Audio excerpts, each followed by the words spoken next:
Hey everyone, and welcome to another video. Could it be 3 weeks in a row? I should not be talking about this, I'm gonna jinx myself. So recently I went through my recipe videos on YouTube and I discovered that I don't really have much in the way of breakfast recipes. I figured I should bring you something new and fresh, and I remembered that I had made a granola recipe years ago, but I wasn't sure quite where I had it, so I had a look.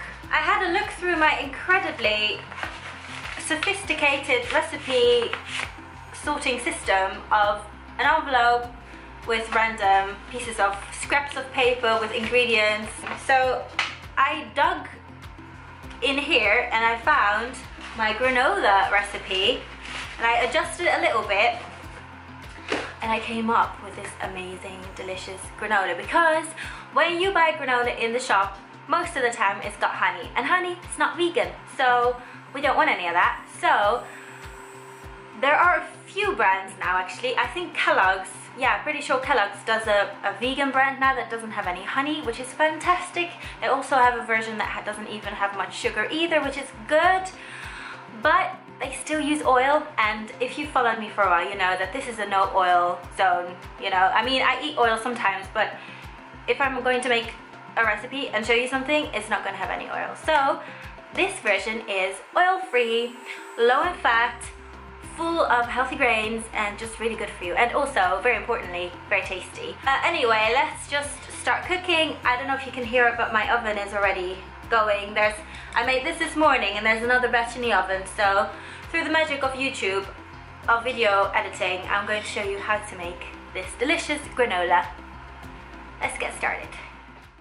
In a medium-sized bowl, you want to put together a 1 cup of rolled oats, 1/2 cup of buckwheat groats, 1/2 cup of puffed brown rice, 2 tablespoons of dried desiccated coconut, and 1 teaspoon of cinnamon. And then you just want to mix that together and set it aside so we can mix together our wet ingredients. In a smaller bowl, you want to combine 1/4 a cup of maple syrup or any other liquid sweetener that you like. I'm using Clark's, and 2 tablespoons of unsweetened applesauce, as well as 1 tablespoon of nut butter of your choice. I'm using almond butter here, but I've used hazelnut butter in the past before and that works really well. But cashew butter, peanut butter, anything you like, and you just want to mix that together until it's relatively smooth, and then put that mixture into the dry mixture and stir it all together until everything is coated and looks somewhat like this. Now we're ready to put our granola on a baking tray lined with parchment or baking paper, and you just want to spread it out as evenly as possible, because that helps to get the granola to bake evenly. Bake the granola for 20 minutes at 175 degrees Celsius, which I believe is 350 degrees Fahrenheit. And here we have the final result. Beautiful golden brown granola, nice and crispy. I always like to add some dried fruit. I usually use raisins, but cranberries would be nice. Well, anything really. Just make it your own.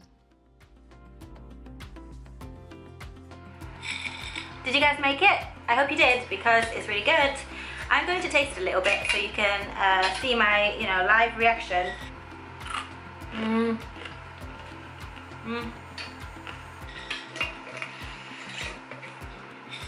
That crunch, it's the buckwheat, it makes it extra crunchy. We really didn't use much sweetener at all, but it's got just the right amount of sweetness.